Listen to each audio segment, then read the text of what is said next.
Welcome back to the podcast, folks. In a second, we'll have a chat with Sebastian Terry. But first, a massive shout out to the podcast sponsors, who are Innov. Now, Innov specialise in motorcycle camera systems, effectively dash cam systems for your bike. They have the single C5 system, which can also be worn on your helmet. They also have dual camera systems, the K series, which range from the K2 right through to the K5, which is their flagship 4K high bitrate model. Both the K3 and K5 have an external mic. They have external remotes. All the K series will record your GPS data and overlay it so you can track your routes. It's got a Wi-Fi app which allows you to integrate with the system and easily share your files via social media and beyond. Really is worth checking out. The K series have parking mode sensors on them, so your bike's also protected by the CCTV even when you're not there. It's got a G sensor on it, so it automatically detects any movement of your bike, whether it's stationary or whilst you're riding, and it'll automatically lock those files it thinks you need to see. In the event of an accident, folks, the first thing insurance is going to ask you is there CCTV? And if you have one of the Innov systems fitted, you can say, yes, there is. Head on over to innov.co.uk, that's innovv.co.uk/TP1. Please tell them that TeapotOne sent you. It's a massive help to me. It allows them to track where their traffic has come from and get yourself covered. And we're also sponsored by Ultimate Add-ons. Ultimate Add-ons are the premium manufacturer of mobile phone and action camera mounting solutions for motorcycles. With a kit for any bike and a proven track record of creating products that keep your devices safe, secure and easily accessible, the Ultimate Add-ons product range is ideal for any rider, from the commuter to the round-the-world adventurer. Why shell out on an expensive GPS system when you could use your smartphone, keeping it charged and within reach to take photos of your travels at the same time? Ultimate Add-ons waterproof, shockproof and dustproof tough cases are available for all flagship smartphone models and are designed by riders for riders. Find out why Ride Magazine gives Ultimate Add-ons their coveted Best Buy certification. Keep riding this winter with Ultimate Add-ons. It's all about the journey. And if you head to ultimateaddons.co.uk and use the code TeapotOne10, you'll get 10% off. That's TeapotOne, TeapotOne, with the number 10 for 10% off. We are also sponsored by the Influencer Store. The Influencer Store helps you build your brand, big or small, providing you with a solution and apparel. We help you to increase your fan base while supporting you with starting your own influencer clothing line with nothing more than just an idea or design, and there are no hidden costs. For more info, come check us out at theinfluencerstore.co.uk or drop us an email at online@influencerstore.co.uk for more info. And the Influencer Store handle all the TeapotOne merch, so if you head to my website, TeapotOne.com, not only do they host the website and run the website, but they also handle all the merchandise in the shop. So if you want to help support the channel and the podcast even more, head on over to the TeapotOne.com store and kit yourself out. Lastly, a massive shout out to each and every one of you over in the clan on Patreon. I owe everything to you folks. I couldn't do this full time without you. You really have made a hell of a difference, and I can't put into words how much I appreciate all your support. Folks, if it's something that you feel inclined, head to patreon.com/TeapotOne. Again, folks, it's not mandatory. If it's not your thing, it's not your thing. Either way, thanks very much for listening. Right then, folks, let's crack on with Brew Time, episode 62, Sebastian Terry. Hello, folks. Welcome back to the podcast. This week, we've got Sebastian Terry. How are you doing, Sebastian? I'm great. Where are you in the world? I am in a county called Kent, down in the southeast of England. Okay. So sort of between London and Dover. Excellent. I love it. You're over in LA. Is that right? I am. I'm in Venice. I'm in Venice Beach. Wow. So I'm in LA, which is actually not a bad place for lockdown either. I mean, there isn't a lockdown. It's just been all lifted. So it's business as normal here. Yeah, it's crazy. Oh man, when did that happen? When did it all get lifted? Well, you don't need we haven't needed a mask for probably a month. Right. Bars are fully open. I just watched the Euro final, England, Italy, in a packed bar. So it's just normal. You know, vaccines are everywhere, very easily available, you know, should you want one. Yeah. I feel bad because I've got a lot of friends back home in Sydney who are not allowed out of the house at the moment, which of course we went through. But it looks like we're coming out of it quicker. Who knows what happens next? But well, it's been a roller coaster, isn't it, of a year and a bit here. I have a friend and over in lockdown as well. Yeah, we're not fully out. I think the 19th is our Freedom Day. 19th of July is everything's being lifted and fill your boots, off you go. But I'll be honest, it pretty much almost is like that here. And it has been for a good few months, I would say, here. You know, people have just got back to it, and that's just the way it is now. Yeah, I've got some friends over in Oz. They're up towards Brisbane, that neck of the woods, and they said they've just gone back into lockdown, haven't they, over there? Yeah. Yeah, it's crazy. It's a shame. It's Well, listen, folks, if you have never heard of Sebastian before, how about I throw it open to you? I normally do this with the guests. I just go, what's your name? Where'd you come from? What you do? And then we'll go from there. How about that? Okay, great. Oh, so you're asking me. Right. I'm Sebastian. I'm intrigued by people who introduce themselves their first and last name, by the way. Do you ever have that in a conversation? I think that's so interesting. Yeah, I have done. Yeah, quite formal, isn't it? Formal. I'm Sebastian, and I have a list of 100 things I'm trying to do to be happier in life. I've been doing it for 12 years. I suppose it's kind of in the realms of a bucket list. And then the journey's kind of grown into this thing where it's a big community of people around the world. And not only do we sort of help people identify and strive for their goals, but we help them and support them where we can. And we also connect strangers to engage in, you know, acts of kindness, I suppose you'd call it. So, so I'm from Australia. I'm from Sydney on the Northern Beaches. And now I live in LA. I've been here for 4 years, I think. I love how this story has transformed your life. I find it really inspirational. It's part of the reason I wanted you on this is because my whole channel and the podcast is all about my live your life ethos. We had a little chat about it at the start. Essentially, it's a promise I made my mum before she passed away.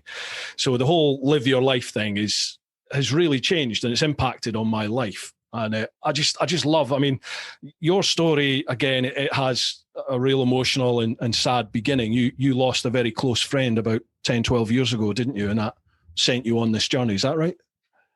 Yeah, I think we're really similar in that regard. And you know, and it's a very common story. Somebody loses somebody close to them, or almost, you know, there's a few examples, but you could almost lose your own life, or you could be dealt some news, which is, you know, kind of very thought provoking, such as you have a terminal illness. But, you know, in those opportunities of kind of darkness, if you will, or adversity, however you want to look at it, I think there's an opportunity to consider a better way of living, or at least an opportunity to kind of pause and go, am I living well?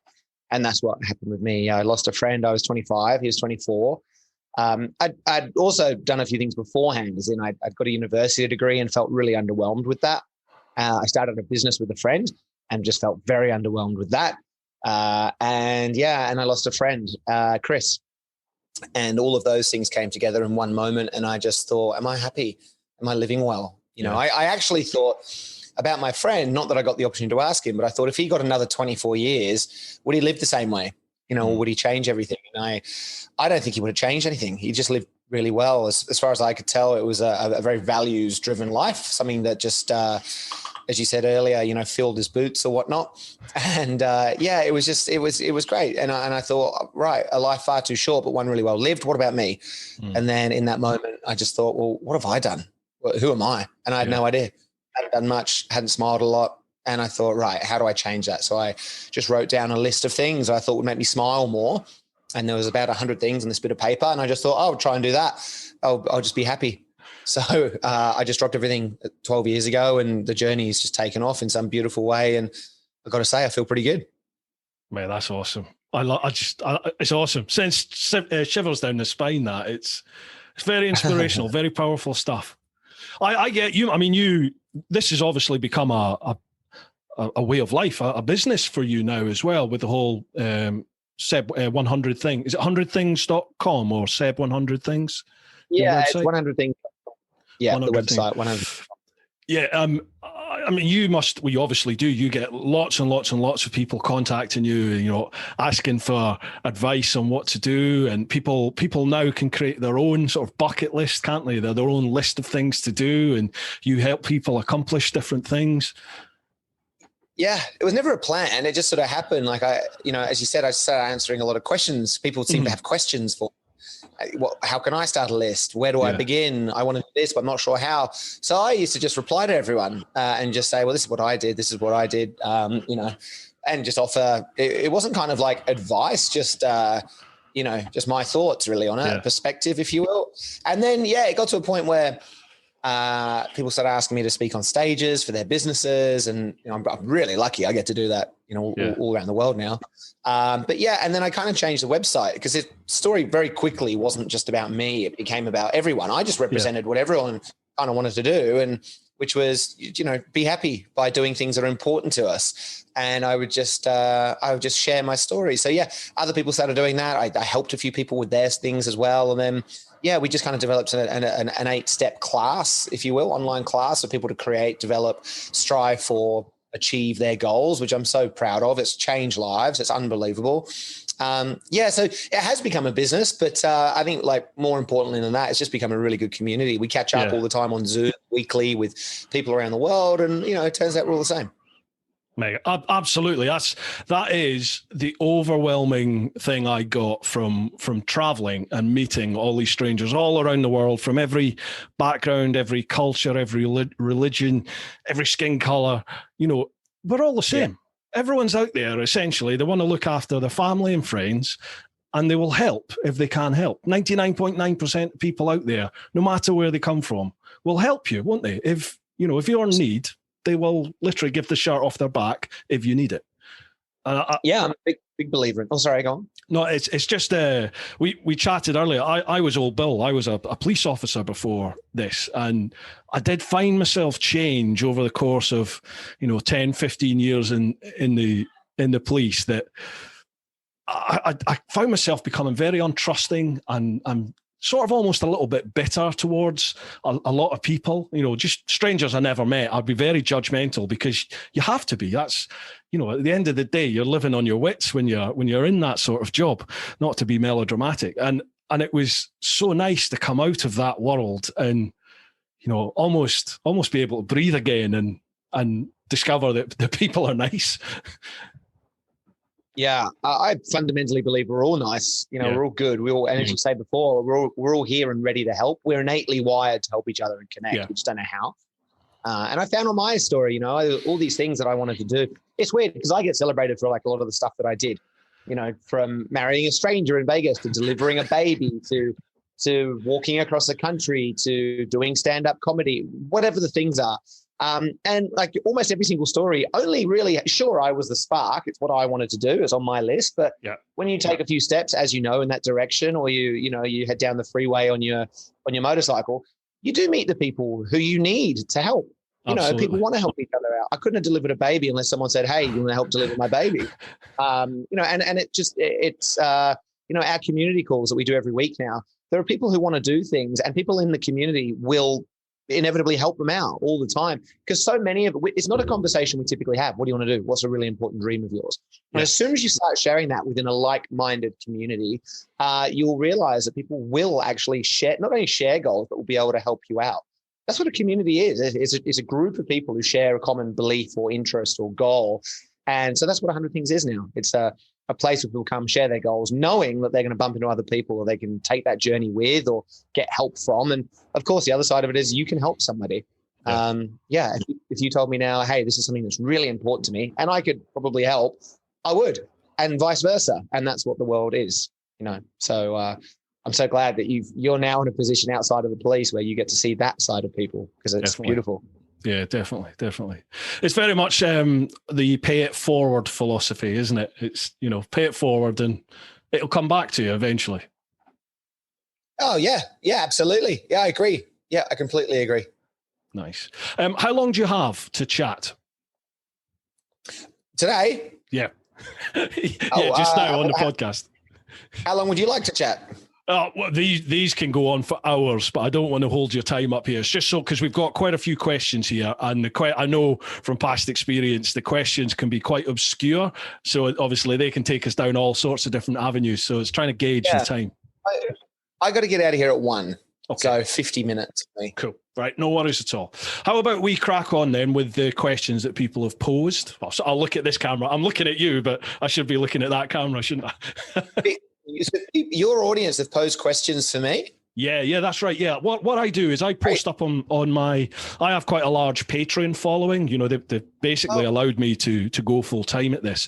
So I post up on my Patreon a few days before the podcast and say this is the next guest, and then generally a day before the podcast, I post up on Instagram and Facebook because I've got quite large. I've certainly got quite a large Facebook community that follows there. So I post up and say, you know, if you've got any questions, and then we just go through those questions. Oh, sorry, 2 seconds. My wife is screaming. 2 seconds, sorry, man. I do apologise about that. Folks, apologies about the interruption. Slight catastrophe with the new pup. You might know on social media we got a new pup and she managed to get out the front door there. So that was a bit live. No, it's not live. No, I'll edit it all together so there's not a big massive pause in the middle. I've basically been outside running for the last 10 minutes. I was just playing piano. I'm trying to, on my list is trying to learn what a classical piano piece. I'm trying to learn Clair de Lune. Awesome. So any opportunity, I just jump on. So it was fine for me. How's the handstands going as well? I've been following on your social media for July. Mate, good actually. Yeah, my handstands are getting heaps better. Yeah, definitely. Yeah. I saw you were watching the Euros, was it yesterday? And then that guy did was it a backflip or forward somersault? Here's the truth behind that story. So that would have been day 11 of handstands. I'm doing 3 every day. Yeah. And like you say, I was at the Euro. I was in a pub watching the Euros, and of course, a couple of beers found their way. And I thought, oh no, I've meant to do this handstand. So I ended up doing it in the middle of the bar. And it was just very funny. And yeah, as you say, a gymnast saw me, came over and completely upstaged me by doing a backflip. So great. Fair play to you. Do you know, I have never in my life ever done a handstand. You might find that hard to believe, I know. But no, I've never done a handstand. And watching you, it's like, Jesus, that's actually really hard, isn't it? I never thought about it. It's super hard, yeah. I mean, I'm starting from scratch. So anyway, today's day 13. So. Awesome. Good. Right, so where were we? We're going to head over to Patreon, and the clan have left some questions there. So this is patreon.com/TeapotOne. First one, Brian McManus. Hi to you both and everyone listening. What is the most strange thing on your bucket list, and what's the strangest thing you've seen or heard on someone else's list? Right. Well, it depends what what you think is strange, but yeah. I posed nude for an art class once. That was pretty weird. I kissed a celebrity. It was pretty strange, I guess. What's the story behind that one then? Who did you pick? Well, it wasn't a matter of picking anyone. I mean, it's not, I didn't have that luxury. It was just it happened to be Sharon Osbourne. You know Sharon Osbourne? Yeah. Uh-huh. Yeah, we were speaking at the same event, and she was speaking before me. And she did a Q&A, and I asked her, hey, any chance of a kiss? I was petrified. And she said, yes, get on stage. So I walked in. It was 1,000 people there in Sydney, this was. And I walked on the stage, and I was absolutely sweating bullets. And I just walked over to her and put my face in front of her face. And I was like, well, let's see what she does here. And she stuck her tongue, literally down my throat, bit my lip, it bled. And it was just, it was really great. And then she got off stage and I gave a talk. It was brilliant. So that was pretty funny. What else? Lived on a deserted island for a week. I mean, there's a bunch of strange ones, I guess. Because so many people start their lists now on our site, pick your flavor, really. I mean, I saw someone the other day. I don't think I can even say that one. It gets pretty sexual. It's a bunch of sexual ones, which is great. Well, there's no watershed on this, mate. Say what you like. It's no problem. Well, I'm trying to someone shared once that they wanted to have sex with a large Eastern European man on a train. Wow. Yeah, it's very specific. So there's a bunch of that stuff.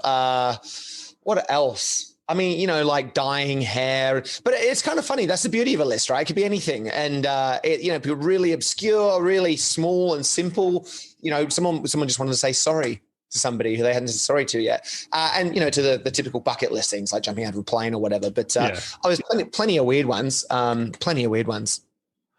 mean, on this Seb 100 things, how do people go about doing it? Do they literally just go to the website, register, and that's that? Yeah, so there's various things you could do. You could just go to the site and start your list. It's free. It's fine. It's great. And then we're just kind of, because what's happened over 12 years is that this has become a thing accidentally. And so there's a lot of value in that for people. And I've just done what I can. And then, more recently, I've always tended to stay away from the business side of things. I'm just like, whatever. I'm fortunate I get to speak a lot, and that helps, right? But I don't know. I feel like the more income that we generate now through the site, the more impact we can have. And like I said before, I think we were off air when I was saying this, but lives have changed and lives have been saved, and so I want that to happen much more than what currently, should be happening all around the world, tens of millions of people. Yeah. So to get there, we're trying to put in a bit of business structure. So I've brought on a friend. And so, you can go and start your list now.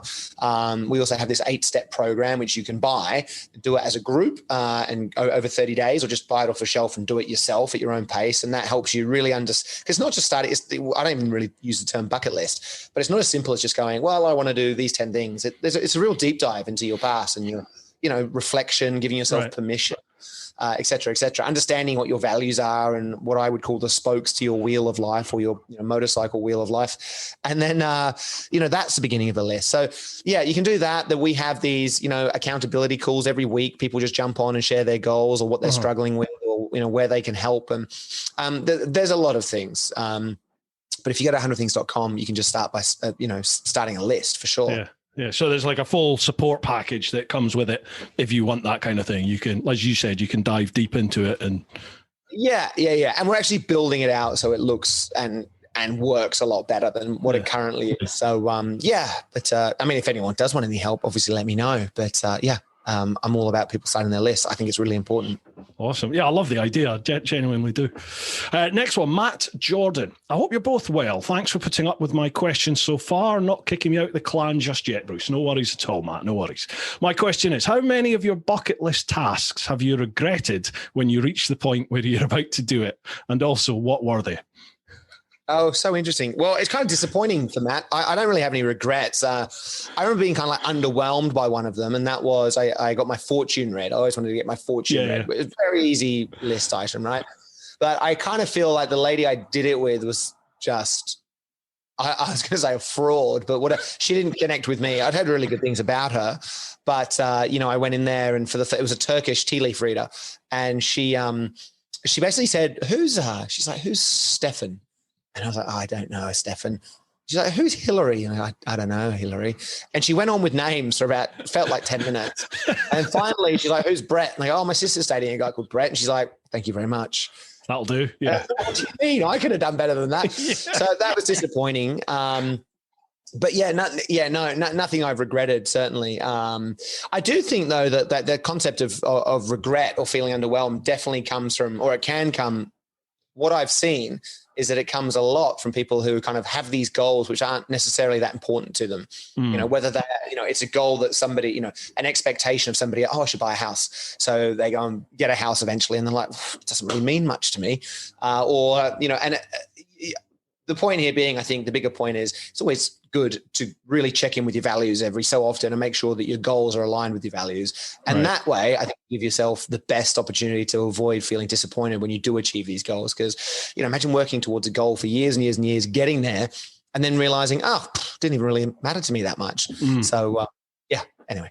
There's something that I faced, and I've had lots of other sort of motorcycle adventure travelers on here who've done, like life-changing trips and stuff. And it's like the post-trip blues. It's that feeling where you've done it, you accomplish this life goal, this amazing task that you set yourself, and you achieve it. And then it's like, well, what now? You end up back in your previous life, and nothing else changed except you've, like for me, I felt like totally changed. Weirdly, my wife and family said, no, you're you seem the same to me, but I felt totally different. And I really struggled for about a year just trying to settle back into my old life and my old job. And I'm not alone. Yeah. There's so many other people that I've spoken to who've had the same. Yeah, there's so many things to say about that. I mean, one, I think, very obvious statement is, well, if you have a list of things, you do one thing, which is great, and then you look at the list and go, what's next? Yeah. And they don't all have to be motorcycling around the world. They don't have to be big at all. You can get just as much satisfaction from doing that to, potentially saving a puppy that runs across the road as you just did, or like decorating the house or whatever. I mean, as long as the goal is meaningful to you, it's important, right? But then the other thing, I mean, you're a perfect example of this. You did that big trip, and then you took a moment to take stock of what had happened, and then you made a decision to completely kind of pivot and go, well, that meant so much to me that I'm now going to try and embrace that in my life moving forward. What does that look like? Well, for you, it's something that look like Patreon and a podcast and all the other things you do. Yeah. So it's important to go with the flow. And I think another important point is this idea of a list, or a bucket list, if you will. It's not a list of things that sits separate to life. It's not that you do your work and everything over here, and then suddenly you take a pause and you go and do an item from your list over here and then go back. I think it's all encompassing. Like, ideally, and this is very idealistic, but everything we do professionally and personally, within the community, with our family and friends, everything should be meaningful. Everything should be something that you're desiring or trying to go towards. It should be, so I feel like, in a way, that the secret is trying to create a lifestyle which is very list driven. And then I think you can maybe avoid this idea of this post-trip or post-item blues, post-goal blues, because your life is full of them anyway. Yeah, that's very true. Yeah. And my whole live your life thing, it's nice to see it's had an impact on my own community, the people that followed the trip and have sort of gone through this whole thing with me. And loads of them have adopted it, and they're all, it's almost like the say yes more ethos. They're like, right, I'm doing it. Let's go for it. I've got a friend of mine who literally almost will not say no when people go, do you fancy coming to do this? He's like, yeah, okay, let's go for it. And he's, within reason, obviously. But and he just says himself, he's so much happier in life because he's just going for it. And it's like a challenge. And yeah, he's loving it. Well, even that, I mean, that was on my list. Say yes to everything for a week. Again, just the idea of, if you go and do something that's absolutely epic, like a motorcycle trip around the world, you can come back and really spice things up without having to do much different. It could be as easy as saying yes to people for a week or a day, So yeah, I think creativity is a really important thing to tap into when it comes to that. Absolutely. Yeah. Next one, Mark Fulcher. I hope me ducks.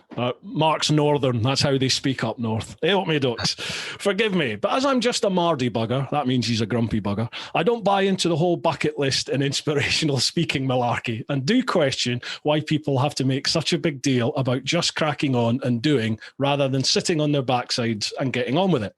I wonder how Sebastian manages people with the same opinion as me and how he goes about swaying them to put it into the theory. Obviously, it must be working. He's got a second part to that question, but yeah, how do you deal with skeptical people? Do you get any? Well, I agree with him. I mean, it's ridiculous. I mean, if an alien landed, I've always thought this. I'm put up on a stage, right? It's not like I'm not seeking to be on a stage, but I'm on a stage, and I'm talking to a group of people, right? Imagine if an alien just popped up at the back of the room and said to this guy here, what's that? Why is everyone listening to him? And this guy who just said the question went, well, he's doing the things he wants to do in life. The alien would rightly say, what do you mean? Is that different? Is that not what everyone's doing? Yeah. It should be normal. So the idea of, I mean, I think there's, just to answer this personally from my perspective, I think there's a difference in context as to kind of what I'm doing. I'm not trying to be a motivational speaker. I'm not trying to be on a pedestal. I'm not trying to be a coach or whatever any of these other names are.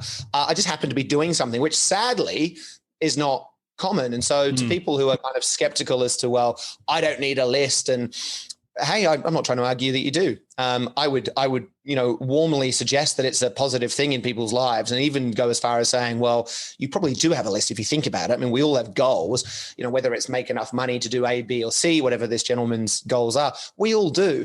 If the concept of a list is too quirky, I don't know how else to, if you have a goal that sits under another goal, which sits under another goal. That is technically a list. So, I mean, it's not the bucket list. I agree. It's a very commercial term, very American, popularized maybe by that movie, The Bucket List. But the concept of doing things before you die is not really how I think about it at all. I mean, I think being fear-driven, you have to do this before you die, is not the right way to go. This is about just living well. So I think to boil it down for people who are more skeptical about the cliche-ness of a list, we should all just be wanting to smile. I think ultimately we all do, even if you're did he say Marty? Marty Bugger, yeah. Marty Bugger, even if you're a Marty Bugger, I would assume behind that facade is someone who just wants to feel good, because that's ultimately what we all do want to do. So what are the things that are going to make you feel good?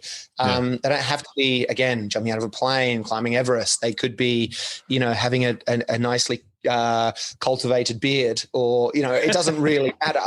But just, I think we all have things that are important to us because we all want to feel good. Yeah, definitely. It's just a question of identifying them personally, isn't it? For each different person. Yeah.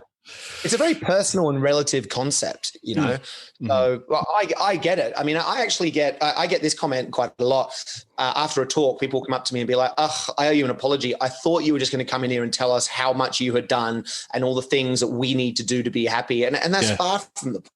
I just happen to have I suppose a unique maybe story, but the sentiment of it isn't about me. It's about, hey, we're actually all the same, and we all want to feel good, whether you're a Marty Bugger or not.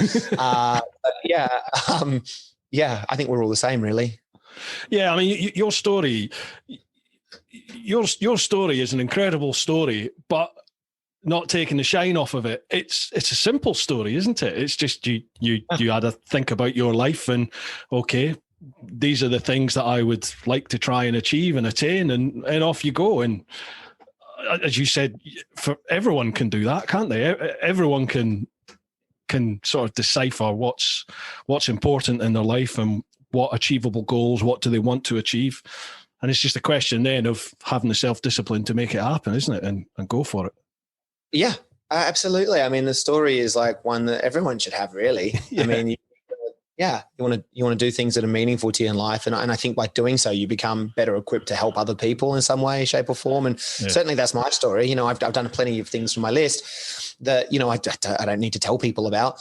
And because of it, I got into this position where I started helping others. Like I pushed this guy called Mark in a wheelchair. Yeah, I saw that. To complete a half marathon because he had Lyme disease. I mean, it's a long backstory, but he had Lyme disease because he got bitten by a tick in Europe. I think he was in Italy. Wow. And went from being an able-bodied to a quadriplegic. And one of his biggest goals was to finish a half marathon. So I pushed him. And it's the best thing I've ever done in my life. But it only happened a year and a half into my journey when I felt better about myself.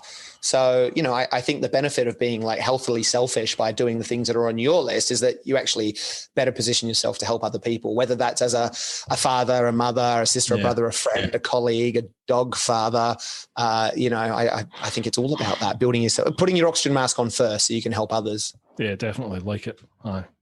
Mark's got a second question, not quite as in-depth as the first one. Secondly, if I may, to both of you, who was your pin-up girl or boy poster on your wall when you were lads? Mine was Denise Van Outen. Mine was Cindy Crawford. Was it? I'm trying to think who. Sorry, when I said mine was Denise Van Outen, that was Mark. Mark said his was Denise Van Outen. Oh. What was mine? I don't know who Denise Van Outen is. Who's that? Do you know? She's a British. She's lovely. She was a TV presenter. Now she's an actress and does a lot of like theatre shows. She did Chicago for quite a while as well. Oh, I got a picture of her here. Oh, I can see why. I can see why. Yeah, sure. I'm trying to think who mine was. Do you know, Matt, I'm going to sound really weird here, but when I was a teenager, I was heavily into my rugby. And I didn't have women up on my walls. I had like David Soul, the captain of Scotland, and Tony Stanger, Gavin Hastings, and Finlay Calder, John Jeffries. I got two funny stories. One is I recently did a TED talk with Paulina Poroskova, who's do you know her? She's like a famous super back in the day, and so for some reason that name keeps popping up, and I'm like, I know her. I didn't know her beforehand. Anyway, mate. So I used to play rugby too. I ended up in Scotland at one point backpacking. This is was I back? Yeah, it was before I started 100 Things, and I went for a run one day, I hadn't played rugby in years, and I kind of like came upon this field, and there was a team in there training. They're playing touch, so I jumped in and said, "Can I play?" And they allowed me to play, and they asked me to come back to training. And they're like, "We'd like you to kind of play with us." And I was like, "Oh, great!" Had no idea who they were. A bunch of them were wearing like Scotland shorts and socks, and I was like, "What's going on here?" Anyway. Next training, I went down and I can't remember the name of them. This is in Edinburgh. What are some teams out of Edinburgh? There's Edinburgh Ackies, Watsonians. Blimey, crikey. When was this?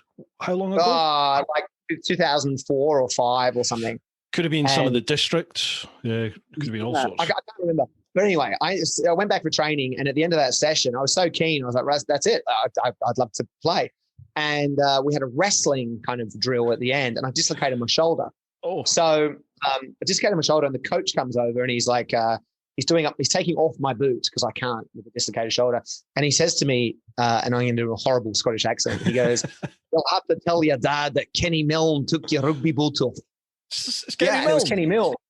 Yeah, and I didn't know who he was. I Googled him, and it turns out that he captained the Scots when you guys beat the All Blacks at one point. Oh God! Jeez, British Lions. Right? Yeah. Maybe it was a British Lions. Yeah, he was a Lion. Yeah. But anyway, it was kind of funny. Yeah. I had all the rugby posters on my wall as well. You played for, was it Mauritius? You played for? Yeah. Well, that was on my list. Number, I can't remember now, 60 something. I wanted to represent a country or something because I always thought it was going to be rugby. Young guy with ambition, as I'm sure you had with rugby. Yeah. And I was like, and it never happened. And then I kind of readdressed it. So my mum's from Mauritius, so I applied for a passport. I got it. I flew there, tried to find a sport that they were average enough at that I was the best. And I tried a bunch of things. It turns out I'm pretty average too. But rugby, I made the national rugby team, met some incredible people there. We got flown to Botswana to play in the African Championships, Group C, and we won. Brilliant. I got 3 test caps, and we beat Swaziland 132-0, which at the time was it was the second highest ever international rugby score. But I don't know if that's true anymore. Bloody hell, that's a good effort. I played in a game once where we lost 140 odd, like 6, I think it was. We got absolutely trounced. Yeah, that rugby one I think was one of the first videos I saw of yours. I think it popped up on YouTube or something years ago. Yeah. Let's go back to the questions. Sorry, I could babble on for ages. No, please do, man. Please do. No, I'm not going to. No, let's go to the question. Right on. Next one, Kevin Beecham. Hi to you both and hope you're all well. I would like to ask you both what you think of saying yes more often. Inspired by the film Yes Man, do you think it's a good thing? Best wishes and thanks for taking the time to read my question. No worries, Kev. Geez, your follow and Kevin, everyone, they're so polite and lovely. I'm doing great. I think for sure. I think having like an open attitude is a great thing, like you said earlier, you want to have some kind of boundaries around what you're saying yes to. But generally, I think, that's what life is. Because we all think this thing's, very controlled. And we have this perceived notion that, we're secure if we're organized and there's a schedule of some sort. But the truth is, it's chaos. We're spinning around through infinite space on a rock. And the fact that we're not flung off at every moment is incredible. So I think, if the world was if opportunities and stuff were only as big as my own imagination or the things that I could plan and schedule, it'd be a pretty boring life. But I think when you open up and you start saying yes to things, the most magnificent things can happen. That's the unknown of life. That's, you fall in love, you get a job, whatever these things are that we end up doing in life, they only come because everything's chaotic and we open ourselves up to the opportunity. I think ultimately it's a blend between saying yes to most things, but of course at some point knowing exactly what it is you want to do. Yeah, definitely. I've found that my approach now is much more open than it used to be, in that I'll run with stuff a lot more now. It'll be like, right, okay, let's go for it. The things like, examples are, when I was on my trip, people would post up on social media who were following, and it'd be like, I can see that you're heading to Malaysia. I've got a mate who knows a guy who once went to uni with a guy who's from Malaysia. I can give him a shout and, he can look after you, meet up with you. And, eventually in the trip, you just start going, yeah, cool. All right, let's do it. And you end up going to the bar or someone's house you've never met before, and you just go with it, don't you, and see where it takes you. And for me, that's where the whole trip came alive, was just opening myself up to the journey and what life was going to throw at you. 100%. 100%. I remember where I learned this lesson. It was before I started 100 Things. I went backpacking out of university. Yeah. And I remember I went to South America first, and everyone said, everyone's going to steal your stuff. Careful, it's really dodgy. Really, don't talk to anyone.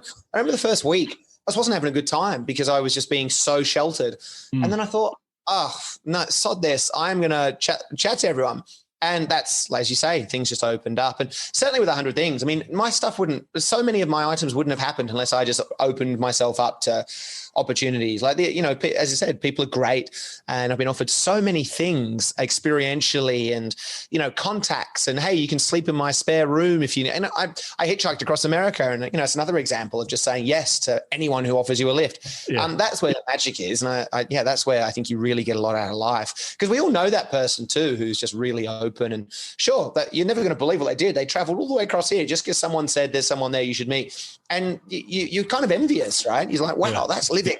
And it is. So I think saying yes is a great thing. Absolutely.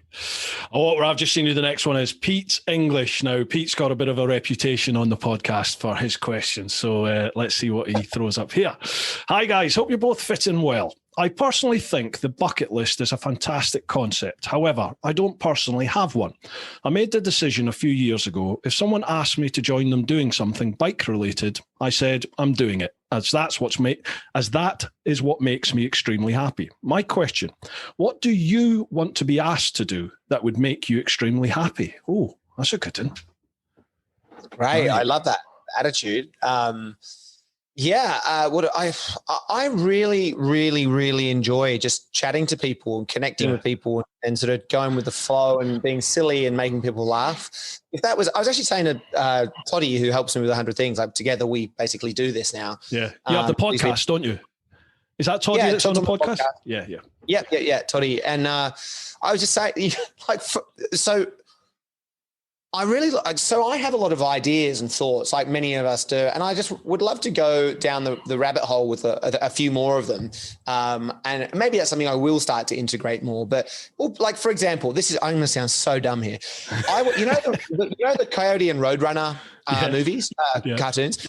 Growing up, so there was one scene I remember. So the Coyote's always trying to get after the Roadrunner and be faster than him. So Wile E. Coyote strapped a boat outboard, like a prop, to his back, to his shoulders, and he put it into a bucket of water that was behind him, and then he wore roller skates. So he turned the motor on, and it propelled him forward.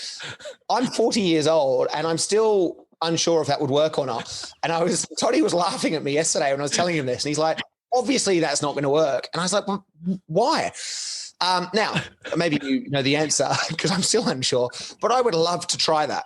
I'd love to try and film it and then just put it out there. Come on, do it. What would happen? What do you think would happen? I kind of think all the water would come out the bucket and that would be it. Yeah, I mean, how big's the bucket? How big's the bucket? Well, let's just say it could be as big as you needed. Like that's part of the challenge. Say it's a big bin. It's a trash can of in fact, those skip bins, the ones with the wheels on the bottom. Yeah. Call it that with a motor tied into it. And then you wouldn't even need the roller skates because the wheels are on the bin, on the trash can. Oh, geez. I mean, the logical part of my brain is screaming, no, it won't move. And the other part of my head's going, yeah, but why wouldn't it? Because the propeller's pushing against the water and pushing the water against the. Yeah, because the propeller's still going to, the engine still want to go forward, right? Yeah.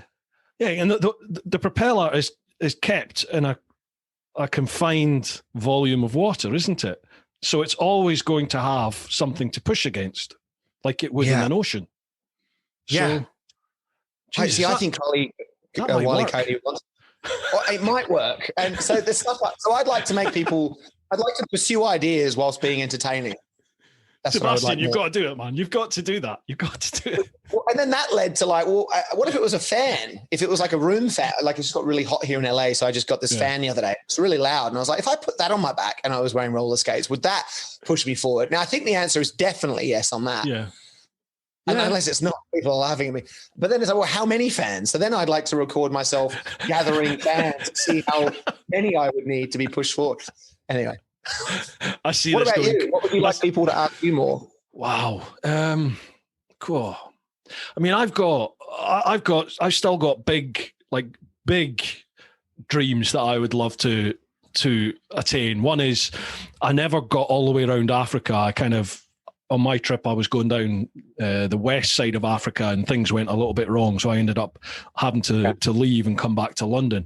So I would love to go back and tick that off. I'd love to do the African continent on the bike. The other one was I always wanted to ride to Everest Base Camp. And I've always wanted to get to Mongolia, and I never got to Mongolia because I snapped the frame crossing Russia. So I made the decision to keep going and get to Japan rather than go down into Mongolia where I forgot to tell you, I did it on a sports bike, like a Suzuki GSX-R1000, which is like it's a race bike effectively. So, oh, no way. Yeah. So it was hard to do it on anything other than tarmac. And obviously there's quite a few places, especially in Mongolia, where there is no tarmac. So I just made the decision not to, with the broken sort of back of the bike, I just made the decision I'll limp it across Russia and get to Japan where I can get it fixed. So that's what I did. So I'd love to go back and do Mongolia. Yeah, I went to Mongolia. On my list was throw a dart at a map and go to the country it lands on, and it was Mongolia. Oh. So I also have a great motorbike story. Well, it's not great. I was in India and I saw. Am I waffling? Do you need to keep me on track here? No, mate. Honestly, please do. I was in India and we took a group to India to do a meditation retreat. So people who had that on their lists, we organised trips for. So we went there and I saw this Royal Enfield motorcycle on the edge. I'm not a motorcycle person. On the edge of the River Ganges. And I was like, that's beautiful. I think it was a Bullet. I think it's called a Bullet. Mm-hmm. And it was a Bullet 500.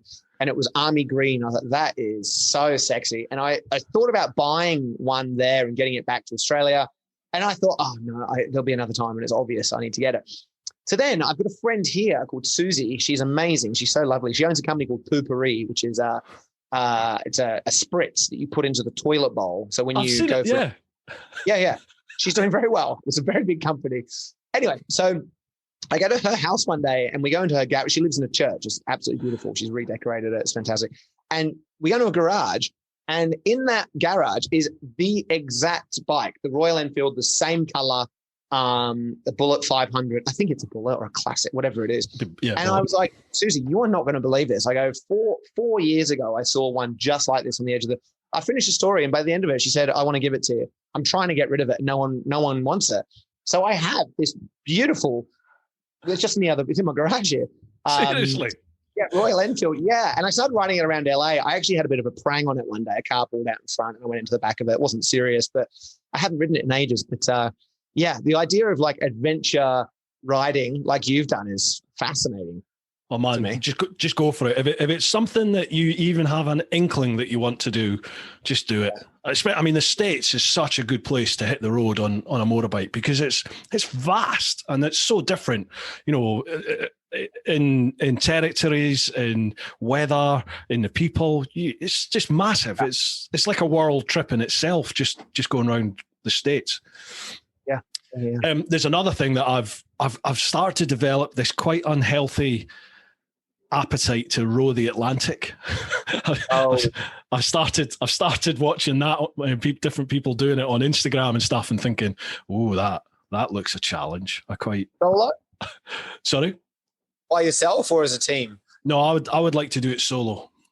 Yeah. I think. There's a part of me that I actually have it written on I have a door over here of ideas. I have it written on the door. Oh. Yeah, Rowan Ocean. I can read it from here. I've always thought about doing that too. When are you doing it? I have no idea. We can go next to each other. We just have to be in two different boats, I suppose. Yeah, I know. It's the money. It's like 140, 150 odd £1,000 you need to raise to do it. So, yeah, that's the inhibiting factor at present. But never say never. Yeah. Yeah. Okay. Right, last one of the Patreon questions. Joe Hicks. Hi, gents. My question is, what is your most and least favourite bucket list item? Oh, have we covered that? Have we done that yet? I don't think we have we? Said like my fortune telling experience was like a little underwhelming. The best way, it sounds super cliche. I mean, so one is whichever one I'm doing now, I love. Like that's always just been my answer. Like I just was playing piano then in that little break we had. It's on my list. Learn a classical piano piece. I'm learning off YouTube. I don't know anything to do with music notes or anything. So I love it. I'm fascinated. And French. I'm trying to learn French at the moment. I had a virtual blind date with a French girl. Yeah, super awkward. So I always like those things. I mean, I lived on a deserted island for a week. That's definitely like a really fond memory. It was just it was everything that you might imagine living on a deserted island would be like that movie, Castaway type. Yeah. Was that for a week? Did you say? For a week, yeah. Wow. Yeah. On this island called Ilogi, which is 55 kilometers off the mainland of New Caledonia. Sharks every single night going around the island. Sea snakes everywhere. Poisonous sea snakes. It was great. I took a machete and a ukulele, and I mean, it was amazing. But also like I helped Mark. It was on my list. 26 is to help a stranger, and I helped Mark complete that marathon. And I've gone on to help. I'm really proud to say a bunch of people. And anytime that happens, I don't really feel there's a better feeling than that. I mean, we actually, there was a girl in our community who needed a kidney, and she had dialysis, end-stage dialysis. What's it called? End-stage renal failure, and she was on dialysis. And someone within the community went through the whole process and got okay to donate a kidney to her. Whoa. So when that stuff starts to happen, it's there are many more things that are more impactful than me jumping out of a plane naked, but it all leads to a good place anyway. So yeah. Man, that's amazing. I mean, did you ever think something like this would come of your decision 12 years ago to start doing what you did? No. I mean, at one point I thought this might make an interesting book. Like that's as big as I thought. No. But very quickly I noticed the impact it was having. As soon as I started, I was getting emails from people telling me in-depth things about their lives and things they've had to overcome, and the biggest joys and the biggest regrets and sorrows, and they were telling me all these things that they got from seeing me do my goals. I maintain that I'm pretty sure. I think that a lot of people see themselves in this story in me, because I'm someone trying to be happy, and I think that's everyone's narrative, right? So but I didn't think it would go in this direction. And like that, but with that said, like now I had a TV show and a book, and I get to speak and all that stuff around the world, and like that's all awesome. But now with that, I reckon we haven't even scratched the surface. Now I think there will be some huge things to happen. That's all ahead. So we'll see. But even if it was just this, it would be great. Yeah. Awesome, man. I'm very conscious of the time. We've got about 5 minutes left. Is that okay? Sure. Just to milk the last 5 out of it? Right, we've done all the clan questions over on Patreon. We'll fire across to Instagram now. So that's at TeapotOne Insta. We've got a couple here. First one, Nick in Knutsford. Is it possible to stay happy by not moving around? I know I'm only happy when traveling, or can you redefine happiness? Blimey, they're getting deep, aren't they, some of these? Yeah, I feel like you need a monk on here to talk about. So I would say you don't need to travel to be happy. I think it's an internal deal, like I don't think it matters if you're Everest Base Camp or Mongolia or anywhere else we've spoken about. I know that traveling absolutely sparks something which makes us feel amazing. But, I joke about having a monk on here, but you think about, the life of a monk. I guess they work their lifetimes on feeling some sense of enlightenment from not having to be anywhere or do anything, I think it's in that stillness that, and I'm not qualified to talk about this from some sort of poetically spiritual place, but it's true. I do very much sense and feel that, the true essence of happiness is just by being you. And I don't think you have to be anywhere particular to be able to be you. Of course, like quarantine that we've all had to go through and that many of us are still in, it sucks to the degree that we can't go and do those things, which are really important. Seeing the world and traveling and seeing friends and being active. And of course it's important, but it's not the absolute key. I feel that perhaps it's more of a balance that I'm making out, but I think that happiness is an inside job. Someone told me once, and, I think you can get that internally. So again, like in COVID, in quarantine, a lot of people wanted to run a marathon. They weren't able to, but some people ran around their yard. Yeah. Some people had a running machine and they did that. So you can be creative with these things, because ultimately it's not the things that we do. It's not, if you look at like a list or goals in particular, that's just the tip of the iceberg. It's below the water. That's the values. Those are the values. So although you think you might need to be at the top of a mountain to feel a certain sense of satisfaction, well, I'd argue that you don't. I'd argue that that adventure, that freedom, that liberation that you seek comes from like these underpinning values, which you can, in essence, get from not having to go to a mountain. You can get that from being creative in your backyard and painting the fence with your kids, or you know what I mean. You can drive the same feeling and satisfaction from not having to travel somewhere, I believe. Yeah, absolutely. Mate, I think that's us up to your 9 p.m. What's it, 1 p.m.? 1 p.m. over with you. Let's go a little bit more. We can go a little bit more if you have time. Beautiful. Yeah. Oh, God, have you got more questions? Yeah, there's still a couple more here. Next one we've got then. That's awesome. Thank you. Next one, Robert Newman, 27. Hello, gents. Hope you're both well. Sebastian's a top bloke, and his story and what he's done does so much to help so many people. I spent the last 12 months trucking around the UK Monday to Friday, delivering to hospitals, PPE, swab test kits, and since January, vaccines. This gives me a great feel-good factor. And every Wednesday, that's when I release the podcast, I get to listen to the Barry White of Motorcycle Chat. Cheers. Although not always motorcycle related. My question for both, what is your favourite fact? Mine is that all sons grow to be taller than their mother. Is that a fact? I've never heard that. Keep up the good work, Bruce. Not long now till we get you on Prime. Looking forward to it. I've got a bit of a TV show coming up as well, actually. So, yeah. I got asked to present on a new motorcycle sort of TV channel that was going to be on Amazon Prime, but now it's not. Amazon's just literally a couple of months ago decided that they're not allowing factual based content, I think, from that point onwards. So we're like, so I think it's now going on another TV channel. I'm just waiting for confirmation. Congratulations. Thank the you, Barry White of motorcycle. Yeah, I've never been called that. Well, I can't remember his question now. What was that? Just a fact. Oh, yeah. Well, first of all, what a great example. Yeah. Well, first of all, what a great example of someone who's found purpose in their job and what they do. Yeah, they're helping people through their profession. Yeah, even I mean, it's kind of a famous. I don't know what the word is for this. Situation or something that someone went to NASA and there was someone cleaning, like the janitor at NASA. They said, what do you do here? And he said, we help people get to the moon or whatever. And he's a janitor. And it's like, it's that vision. And I feel like we're all kind of that janitor in many ways. But I love that, everyone can find purpose in their job, and literally delivering devices which are helping people stay alive or whatever. I mean, what more could you really want? Fact. Well, firstly, I'm sure that's not right about the mother. I don't think it is. It can't be. If it is, what a fact. I don't think I have anything. Actually, I don't have many. Well, here's an interesting fact. Studies were done in 2018 here in the US around goal setting. By simply writing down a goal, that's it, just writing a goal down, you are 42% more likely to achieve it. By then sharing that goal with somebody, you are 65% more likely to achieve it. And then sharing with that goal with more people over time, you are 95% more likely to achieve it.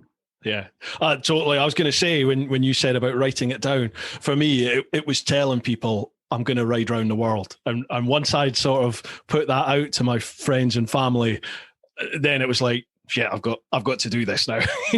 It's got to happen. And it was a massive sort of impetus and motivation to keep going. Not just the promise that I'd made, but that as well. You're like, right, I've said it, I've got to do it. Let's go for it. Well, it's accountability, right? Like self-accountability and then social accountability. That's my fact. Have you got one? I'm frantically racking my brain, trying to think. Fact. Sheesh. I can't. God, I sound so boring. I can't think of anything. So I tend not to pre-read these either, so they're as much of a shock to me as they are to you as the guest. Well, that's a fact. You don't read questions before before recording. I'm sorry, man. I can't think of one, Robert. Apologies. I'll get back to you, Robert. I promise. I'll get back to you. I'll have a think and I'll DM you or something, and I'll not let you down there. Right. There's one more. Jane Barnes. I don't think this is a question. Having a quick look at it. She just says, "This sounds good.